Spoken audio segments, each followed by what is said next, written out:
것이냐라는 걸 중심으로 해서 제 나름대로 제안을 하고자 합니다. 우선 들어가는 말인데요. 다 알고 계십니다. 국내 학술지나 또 저자들이 학술지 논문을 발간하는 가장 큰 이유, 특히 오픈 억세스라고 하시는 가장 큰 이유는요, 아무래도 학술 논문의 이용 활성화죠. 그거를 뭐 노출이라든지 인용 증가 여러 가지로 얘기를 합니다.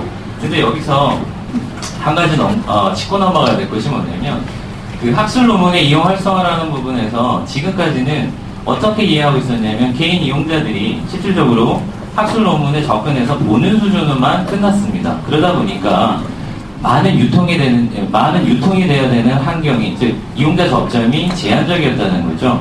그래서 중요한 것은 학술 논문의 이용 활성화라는 것은 저자도 스스로가 블로그나 홈페이지, 그 외에 기관 리파지토리에 셀프 아카이빙을 해서 유통할 수 있어야 되고요. 또 하나는 상업적이든 비상업적이든 학회가 선택을 하게 되면 다양한 유통 채널들이 그 새로운 학술지 유통 모델을 개발해서 그 다음에 서비스할 수 있는 수준까지 학회가 그 권한을 가져야 된다는 겁니다.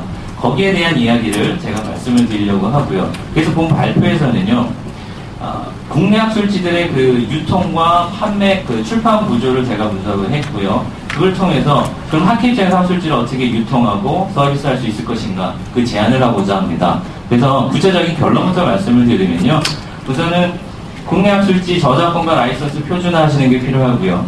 그 다음에 표준화되어 있는 이 라이선스 정책들, 저작권 정책을 통합 관리하는 플랫폼이 만들어져야 된다는 것이 결론입니다. 목차는 다음과 같습니다. 국내 학술지 출판 유통 환경 한번 짚어보고요. 그러면 통합 관리가 필요하다고 결론적으로 말씀을 드렸는데요. 해외 저작권 라이선스 관리 사례는 어떻게 관리가 되고 있는지, 거기를 우리가 적용할 수 있는지, 아니면 어떤 식으로 변형을 해야 될 것인지에 대한 얘기를 드리고요. 그리고 마지막으로 제가 생각하는 이런 저작권과 라이선스 기반의 새로운 학회 입장에서의 비즈니스 모델은 어떻게 가져갈 수 있을까라는 얘기를 드리겠습니다. 그래서 먼저요, 출판 유통 환경에 대해서 말씀을 드리면요, 복잡한 그림 하나 보여드리겠습니다. 근데 잘 알고 계신 겁니다. 우리나라의 학술지 출판 유통 구조라고 하는 것을 뭐 더 복잡하게 그릴 수 있는데요. 단순하게 그리면 우선은 저자와 학회, 즉 저작권자라고 하는 이 집단이 있고요. 여기서 학회가 대부분의 DBP나 피스 같은 유료 유통기관을 통해서 계약을 맺고 협약을 맺어서 유통하는 구조든지, 아니면 피스트처럼 과학기술 분야가 피스트를 통해서 유통하든지, 아니면 의생명 분야는 시냅스 통해서인데 우편협을 통해서 유통하는 구조로 되어 있고요. 그러다 보니까 도서관과 이용자 입장에서는 톨 액세스, 즉 뭐냐면 구독료를 내고 보는 구조가 하나 있고요. 그 다음에 키스트처럼 프리 액세스로 보는 구조가 있고, 우편협처럼 이미 오래전부터 오픈 액세스라고 해서 CC 라이선스 많이 들어보셨을 겁니다. 그게 붙어있는 오픈 액세스가 있습니다. 그랬을 때 이거 좀 차이를 구분해 드리면요, 톨 액세스는 보는데도 돈 내셔야 되고요. 그 다음에 가져다가 재사용하는데도 허락 받으셔야 되는 거고요. 프리 액세스는 보는 데는 무료입니다. 근데 특정 기간, 즉 개인 엔드 유저 입장에서는 보는 데는 문제 없죠. 인용하는 데 문제 없습니다. 근데 제3의 다른 리파지토리나 내 홈페이지, 블로그에 올리려고 하시면요, 저작권 먼저 찾으셔서 허락 받으셔야 되는 거예요. 그 다음에 그 우편협에서 하고 있는 오픈 액세스의 경우는요, CC 라이선스라는 조건에 따라서 자유롭게 리파지토리든 블로그든 올리시면 됩니다. 린유주가 가능한 겁니다. 그래서 오픈 액세스라는 거를 굳이 정형화 시켜보면 프리 액세스 플러스 린유주가 가능한데, 그 린유주라는 것은 CC 라이선스가 명시적으로 논문 단위로 붙어 있다는 겁니다. 이런 구조로 우리 국내 학술지 유통 구조가 만들어져 있습니다. 근데 이제 문제점을 좀 한번 지적을 해보겠습니다. 많은 연구자들께서도 지적을 하고 계시고 현장에 계신 분들도 알고 계십니다. 첫 번째는요, 저작권 귀속 주체, 진짜 저작 재산권자 누구냐라는 부분에 불명확합니다. 많이 아시죠? 저작권 이양동의서 받고 계시지만 안 받는 데도 있고요. 그럼 저작권자는 누구냐? 저작 재산권자가 누굴까? 그 재산권자가 유통도 하는 권한도 가지고 있는데 누굴까라고 하는 불명확화가 아직은 학회에 많은 분들이 현재는 저작권 이행 동의서를 받고 계시지만 안 받은 과거 자료도 많고요. 안 하시는 경우도 많습니다. 그래서 첫 번째는요, 저작권 귀속 주체가 불명확하다는 문제점이 계속 거론되고 있다는 것이고요. 두 번째는, 그러면 저자가 학회에다가 저작권을 이양했다고 쳐도 저자가 그러면 자신이 가질 수 있는 권리 자체에 대한 어떤 명시적인 권한이 명시되어 있지는 않아요. 어디에? 저작권 이행 동의서에.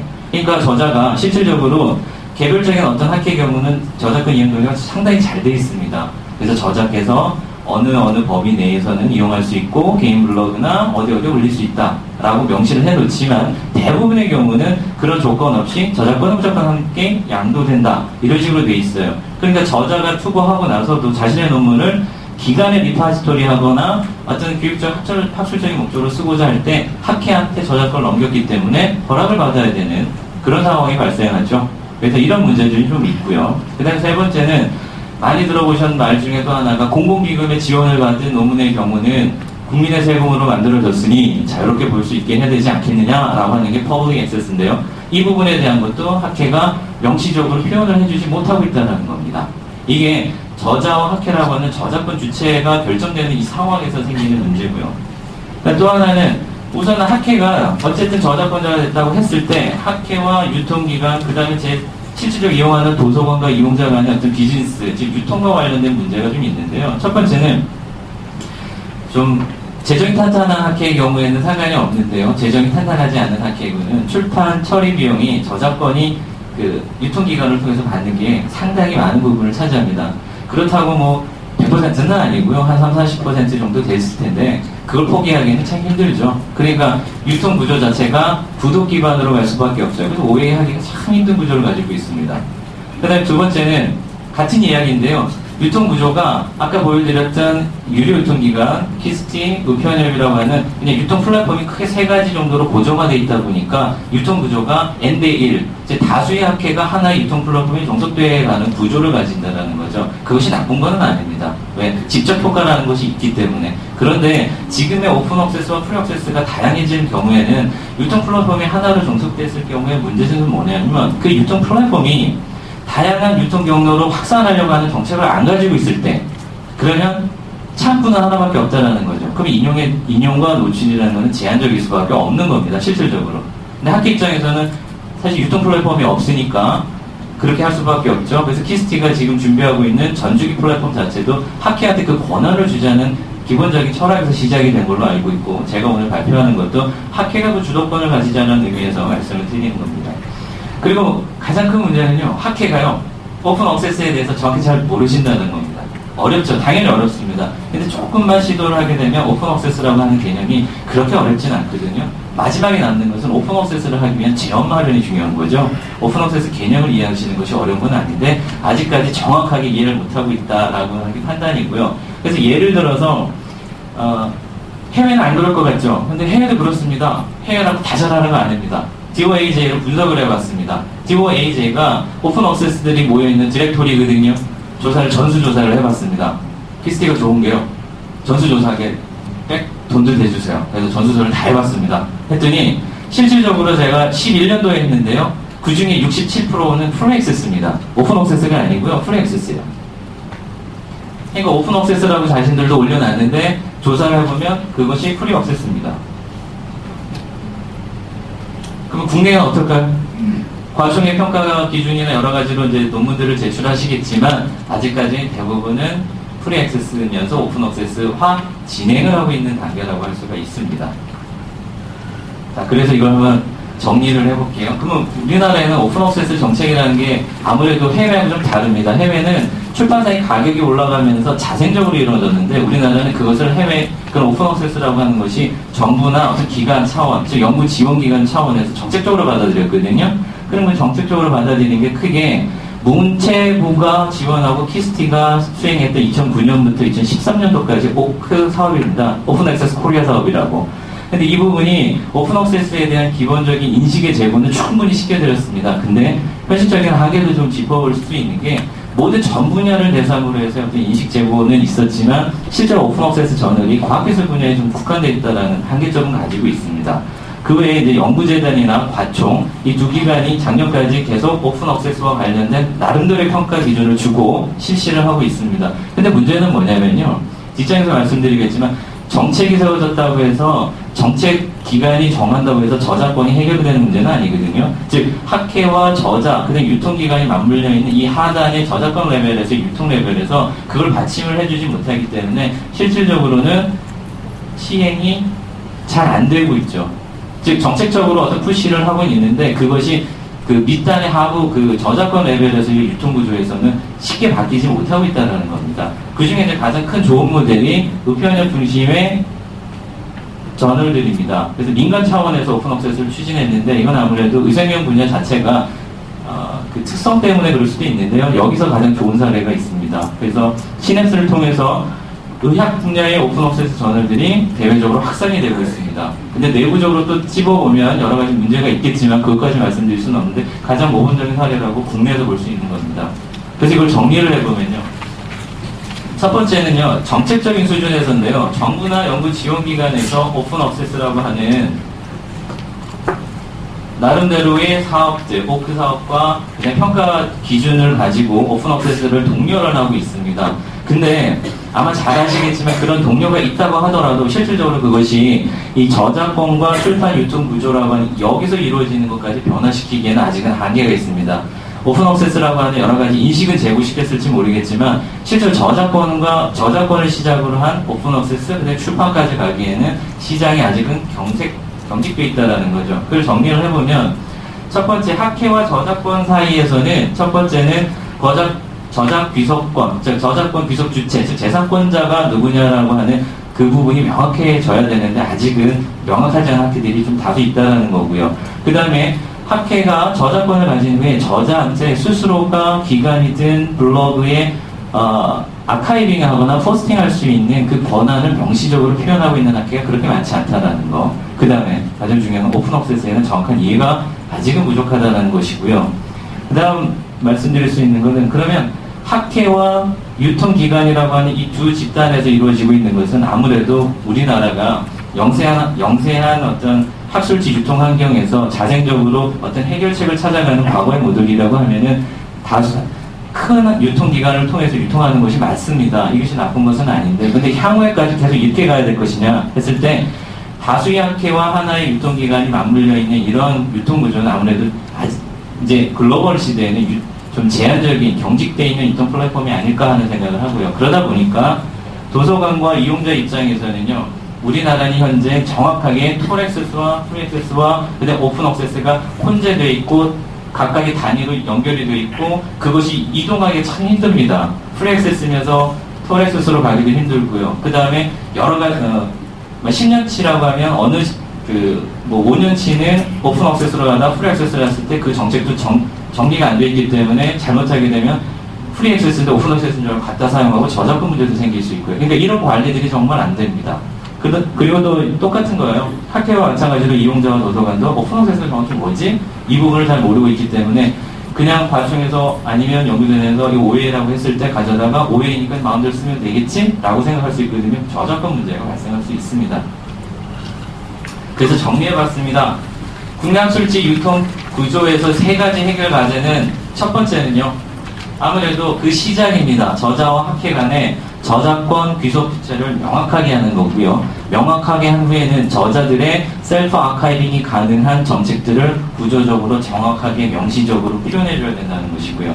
또 하나는 국내 유통 플랫폼의 경직성을 어느 정도 해결할 수 있는 방안으로 이제는 가야 되지 않을까라는 부분이고요. 그 다음에 이용자 입장에서는 프리액세스, 톨액세스, 오픈 억세스라고 하는 그 재사용에 대한 범위가 서로 각기 다른 것들을 어떻게 한꺼번에 모아서 도서관에서 서지 데이터를 반입해서 쓸 수 있게끔 해줄 것이냐라는 부분이거든요. 그래서 결론적으로 빨간 부분에 말씀을 드리면 우선 학술지의 저작권하고 라이선스 정보를 학회가 개별적으로 아니면 통합적으로, 그러니까 통합적으로 아직 만들어지지 않는다면 학회 누리집이라도 정확하게 표현해주는 것이 필요하다는 거고요. 그때 첫 번째는요, 귀속 주체가 정확해야 된다. 그래 그 귀속 주체가 라이선스 정책을 피죠. 그래서 첫 번째는 저작권 귀속 주체, 그게 학회든 전혀든 상관없습니다. 확실하게 그 저작권 귀속 주체를 정한 후에 그 저작권을 정한 저작권자가 라이선스 정책을 그 다음에 필 수 있는 거니까 이게 첫 번째고요. 그 다음은 그 저작권 귀속 주체가 제가 봤을 때 대부분 학회가 될 텐데요. 학회가 저자에게도 확실하게 본인의 권리에 대해서 명시적으로 표현을 해줘야 된다는 것이고요. 그래서 일일이 전화해서 항상 물어봐야 되는 것이 아니고, 그 다음에 이제 세 번째로는요, 현재의 무료 유통기관들 외에 다양한 유통 주체들이 학회의 논문들, 저널들을 대상으로 다양한 비즈니스를 만들 수 있는 환경도 만들어줘야 된다는 겁니다. 그래서 궁극적으로는 결국 엔드 유저라고 할 수 있는 도서관과 이용자들이 통합적으로 관리되고 있는 이 저널 학술지에 저작권과 아카이빙 정보를 가지고 빠르게 검색해서 자신들의 사이트에 적용하거나 아니면 어떤 새로운 비즈니스를 만들 수 있게끔 해줘야 된다는 것이 그 국내 유통 구조가 가지고 있는 문제에 대한 해결 방안이 아닐까 제안을 합니다. 그래서 해외 그 저작권 및 라이선스 관리 사례를 보면요. 우선 출현 배경은 이렇습니다. 우선 저자가 있고 출판사가 있고 유저가 있으면 대부분의 경우에는 프리프린트와 포스트 프린트 노무투 관리 프로세스를 타고 파이널 버전이 나오죠. 그때 저작권을 저자는 양도하고요. 출판사는 자본 투입하죠. 그래서 만들고 유저나 라이브러리들은 구매나 구독을 하게 되고요. 여기서 출판사는 자본 회수와 이윤을 창출하게 됩니다. 근데 오픈 액세스 출판이 활성화되니까 기존의 상업 출판사들은 이제 위기감을 느끼죠. 그렇다고 그걸 안 받아들일 수는 없죠. 그래서 생기는 게 뭐냐면 오픈 액세스에 대한 기본적인 압박이 저자들한테도 가니까 그러면 받아줄게. 그게 페이드 웨이 옵션이라고 해서요. 기존에는 여기서 그 비용을 충당했다면 그게 아니라 저자 보고 페이드 웨이 옵션이라 해서 아티클 프로세싱 차지를 내라는 겁니다. 한 2,500달러에서 3,000달러 정도 해서 우리는 한 2,300만 원 내거든요. 이 돈을 내면 저작권 너 줄게. 주는 대신 너가 CCL 붙여. 그러면 돈 투입해서 만들어서 사람들이 무료로 볼 수 있게끔 하고 너의 CCL에 따라서 얘가 마음대로 재사용을 해도 상관없어. 라고 하는 겁니다. 근데 이번 한계점은 뭐냐면요. 하나의 논문이 10편이 들어오면 그 중에 하나가 페이드 웨이 옵션이라는 거예요. 그러면 저널은 하나의 단위로 움직여야 되잖아요. 그래서 그런 한계점은 좀 있습니다. 그래서 OA를 받아들이되 기존의 상업 출판사들이 그것을 부분적으로 수용하는 어떤 제스처가 아닌가 하는 생각도 가끔 듭니다. 두 번째 방법은요. 출판이 아닙니다. 이거는. 그래 받아들여줄게. 그럼 어떻게 하냐면요. 자, 저자도 마찬가지로 OA 정책이 필요하니까 그러면 출판사가 원래 좋아.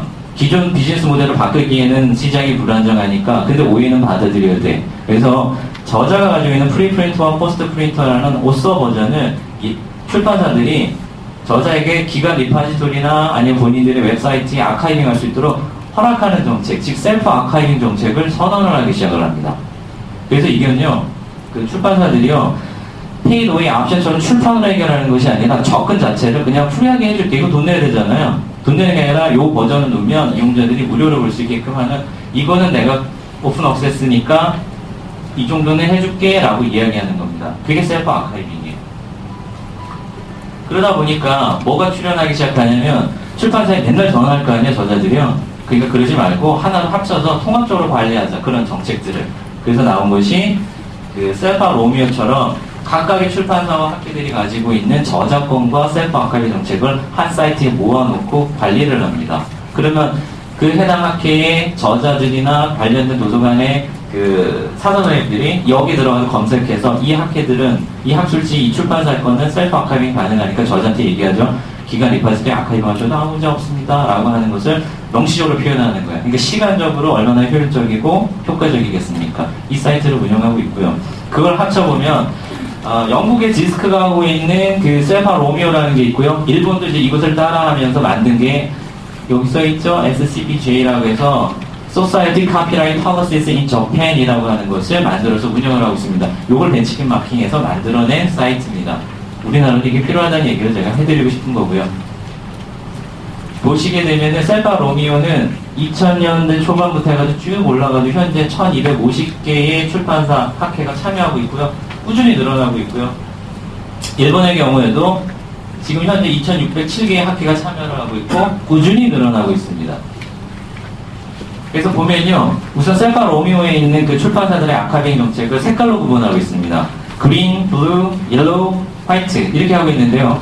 그린이라는 경우는 뭐냐면 저자한테 선언을 해줍니다. 프리프린터하고 포스트 프린터는 네 마음대로 아카이빙 해도 돼.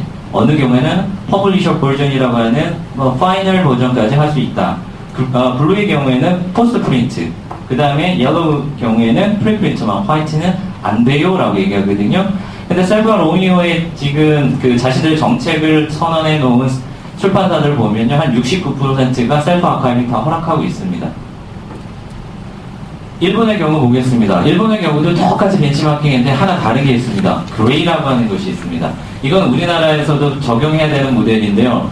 우리 국내 학회에도 아직 셀프 아카이빙이나 저작권 정책을 명확하게 표현한 데가 없죠. 많이 없습니다. 근데 일본도 마찬가지입니다. 그래서 일본은 그대로 따라오되 그레이를 줘서요. 지금 현재 고민 중이거나 정책이 없거나 아무 응답이 없는 것도 정책. 그래서 no policy is a policy라고 받아들입니다. 아무래도 과도기다 보니까 그 학회들이 그것을 정립할 수 있는 시간적인 텀을 주자는 건데요. 그 비율이 그레이에 포함되는 그 비율 자체가 계속 줄고 있습니다. 그 대신 이게 시작되니까 가시적으로 저작권이나 셀프 아카이빙 정책에 대해서 알기 시작을 하기 때문에 가능한 거라고 봅니다. 그래서 보면요. 그레이가 아직도 52.7%나 됩니다. 근데 이게 초반보다는 확실히 많이 줄어 있는 상태입니다. 그래서 소별입니다.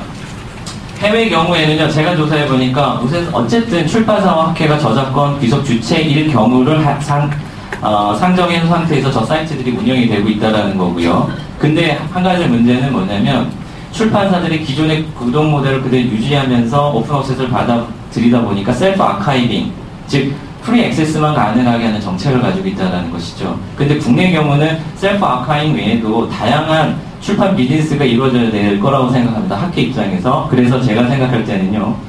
새로운 유통 주체들, 국내에서 새로운 유통 주체들이 기존에 있었던 유통 플랫폼 외에도 나타나서 학술지, 학회 가지고 학술지들을 자유롭게 새로 가지고 새롭게 비즈니스 모델을 하기 위해서는 아무래도 학회가 프리 액세스보다는 오픈 액세스를 지향하는 것이 맞고요. 그 다음에 또 하나는 학술지의 셀프 아카이빙 정책도 세워야 되지만 실질적으로 저작권과 라이선스 정책을 명확하게 누리집과 저작권 이행 동의서를 받으면 거기 정확하게 표현해 주는 겁니다. 그걸 통해서 통합 사이트를 만들 수 있거든요.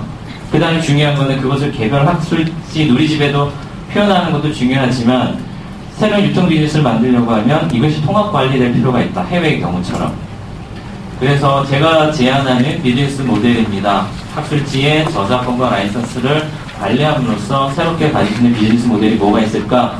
4가지로 말씀을 드리겠습니다. 첫 번째는 저작권과 라이선스 표준안을 어떻게 해야 될지에 대한 제안이고요. 그러면 그런 제안을 통해서 표준화되어 있는 라이선스 정보들이 어떻게 하나로 통합되어야 될지에 대한 관리 모델이고요. 그 다음에 그것이 가질 수 있는 기대과 제가 생각하는 향후 추진해야 될 로드맵에 대해서 말씀을 드리겠습니다. 우선은 저작권 및 라이선스 표준화는 대략적으로 오픈 억세스를 한다고 했을 때 3가지가 있을 것 같습니다. 첫 번째는요. 저자가 저작권자가 되는 것이고요. 저자가 그리고 CC 라이선스를 붙이는 경우입니다. 근데 이때는 유통에 좀 문제가 있습니다. 같은 저널 안에요. CC 라이선스가 다르잖아요. 그러면 어떤 분은 상업적으로 이용하는 거 오케이, 어떤 분은 비상업적으로 오케이. 그럼 어떻게 찢어서 유통시킬까요? 그래서 유통 부분에 있어서는 아무래도 현재 구조 내에서는 조금 한계가 있지 않을까 하는 건데 가장 이상적인 모델이겠죠. 그리고 두 번째는요. 학회가 저작권자 되는 겁니다. 그리고 학회 차원에서 CC 라이선스를 선택하는 문제입니다. 근데 여기서는 중요한 게요. 학회가 저작권자가 되기 위해서는 저작권 이행 동의서를 받아야 되는 절차가 필요합니다. 그래서 그 부분은 뒤에 다시 한번 말씀을 드릴게요. 그래서 유형 3번째는요. 저자가 그냥 저작권자 하고요. 이 학회 논문을 투과하는 과정에서 학회가 CC 라이선스를 정해요. 그래서 이거에 동의하는 사람들이 투구하게끔. 그러면 저작권은 저자한테 있으니까 셀프 아카이빙이나 이런 저작권 이행 동의에 대한 절차가 굳이 필요 없고요. 근데 학회 입장에서는 하나의 라이선스로 유통을 시킬 수 있잖아요. 왜? 저자가 허락한 CC 라이선스가 논문 단위로 다 붙어 있기 때문에 학회 입장에서는 그 라이선스를 가지고 유통시키는 아무 문제가 없습니다. 그래서 3번째 모델이 있어요. 그래서 어느 걸 선택할지는 CC가 뭐예요? CC요. 죄송합니다. 제가 오픈 억세스라는 기본적인 전제로 말씀을 드리는데요.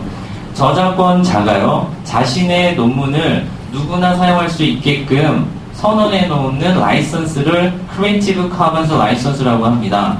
그 중에 하나가 뒤에 설명을 좀 드릴게요. 그 라이선스입니다. 그래서 저작권자가 자신의 논문에 대한 이용 허락을 명시적으로 표현하는 여러 가지 수단 중에 하나라고 생각하시면 됩니다. 뒤에 다시 한번 설명드리겠습니다. 근데 이제 제가 설명드렸듯이 기존의 국내 가장 많은 모델이 학회가 저작권 이양도 인사를 받고 저작권자가 된 상태에서 학회가 시스 라이선스를 붙일 수 있는 상황이라고 보는데요. 근데 두 번째 모형일 경우에는 아까 저작권 이양도 인사를 받아야 된다 그랬잖아요. 근데 저자한테 정확하게 자신들의 권리도 줘야 되는 것이 학회의 기본적인 의무가 아닐까 생각하거든요. 그래서 제가 제안하는 게 뭐냐면요. 저작권 이양 동의서 내에 저자의 권리 내용과 단서 조항을 명시적으로 규명하는 것이 필요하다는 겁니다. 그래서 그 관련된 연구 중에 홍재현 교수님의 연구가 있는데요. 저작권자의 권리와 내용을 그 저작권 이양 동의서에 표현하는 부분이 이건데요. 여기서 하나 더 나와야 된다고 생각합니다. 왜냐하면 해외 사례를 보셔서 알겠지만 단순하게 너 어디에 뭐 할 수 있어? 개인 웹사이트 저자의 소속 기관이나 단체 웹사이트 또는 연구비 지원한 웹사이트에 게재할 수 있어? 이게 아니라 아카이빙 장소 외에도 어느 버전을 할 수 있는지에 대한 얘기를 해줘야 된다는 거죠. 프리프린트냐, 포스트 프린트냐, 아니면 우리는 쿨하게 퍼블리셔 버전이니까 그거 하라고 하는 정확한 어떠한 정의를 내려주는 것이 국제적인 기준에 맞춰서 가는 것 같고요. 그 다음에 또 하나는 조건이요. 그 아카이빙을 하되 학회 홈페이지 누리집을 반드시 표시하라든지 여러 가지 조건들이 있습니다. 엠바고도 있고요. 그런 것들을 학회들이 좀 더 디테일하게 작업을 하게 되면 그걸로 통해서 유통도 많이 되고 노출도 많이 될 뿐더러 그 조건 하에서 또 비즈니스 모델을 또 만들 수가 있거든요. 그러려면 결국 저작 재산권자가 다양한 어떤 그 제한 사항과 권리 사항들을 표시하는 것이 필요하다는 겁니다. 그래서 라이선스 얘기 드릴게요. 그럼 CC 라이선스가 뭐냐면 이거 6개밖에 없어요. 저자 표시하거나 저자 표시하되 변경하지 말라는 거 있고요. 저자 표시하되 동일 조건하에 변경하라는 거. 이걸 뭐 세부적으로 설명드릴 수는 없는데 딱 두 가지로 나누시면 됩니다. 요 3개 붙이시면요. 그 논문은요. 상업적으로 이용이 가능합니다. 요거 붙이시잖아요. 그건 상업적으로 이용 못하고 비상업적으로 이용 가능하다는 겁니다. 즉 CC 라이선스를 붙였을 때 대부분의 오해가 공공적으로 비영리적으로만 사용한다고 생각하시는데 그게 아니고요. 저작권자가 자신의 권리를 표현하는데 굳이 나누면 이렇게 상업적으로 이용시킬 수도 있고요. 비상업적으로. 그러면 저희가 만약에 이렇게 붙인다면 상업적으로 이용하고 싶은 출판사는요. 계약 맺으라는 겁니다. 너가 만약에 상업적으로 이용하는데 내 학술지 필요하면 계약 맺어서요. 돈 주고 파셔도 되는 문제예요. 그래서 CC 라이선스를 정확히 이해하시면 비즈니스 모델은 다양할 수 있다는 겁니다. 그래서 예를 하나 들어드릴게요. 플러스하고 거의 끝났습니다. 플러스하고 그 다음에 바이오맨 센츄럴을 봤을 때 여기에 저작권은요. 저자가 가지거든요. 근데 라이선스는 CC 바이예요. 저작자만 표시하면 영리적이든 비영리적이든 마음대로 사용하라는 거예요. 얘도 마찬가지고요. 그럼 DOAJ라고 해서 오픈 액세스 디렉토리에 있는 것들을 조사해봤는데요. 여기다 프리 액세스가 더 많다고 말씀드렸죠. 그 중에서 2886종이 시스 라이선스가 있는 오픈 액세스 저널이에요. 32%가. 걔네들 중에서 53%가요. 상업적인 이용이 가능한 라이선스를 붙여놨습니다. 그러니까 저건 누구나 가져다가 막 비즈니스 하면서 계속 높아져요. 그럼 학교 입장에서는 인용과 노출이 계속 많아지겠죠? 비상업적인 거는 57% 정도 됩니다. 그래서 제가 제안하는 모델은 뭐냐면 학회가 개별적으로 누리집에 정기 표시하는 것도 첫 번째지만 두 번째는 그럼 이런 것들이 국내 학회가 모아져서 같이 시너지를 내려면 저작권과 관련된 부분이 통합 관리가 돼야 된다라는 것이거든요. 그래서 첫 번째는요. 저작권과 라이선스를 표준화하시는 게 첫 번째고요. 그 표준화되어 있는 정보들을 가지고 지금의 그 기존 모델에서 중간에 학술지 저작권과 라이선스 통합 관리 플랫폼을 만들어주자는 거죠. 그러면 기존의 N 대 1의 관계에서 N 대 N의 관계로 갈 수 있다라고 하는 것이죠. 그래서 그것을 통합적으로 좀 더 확대해서 보면요.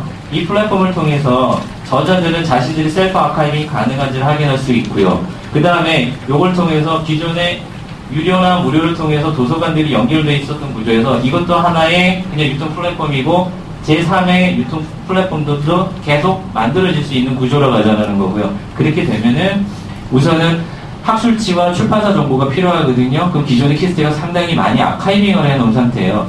이 사이트가 연결이 되어 있는 거고요. 그러면 학회들 그 평가받으셔야 되잖아요.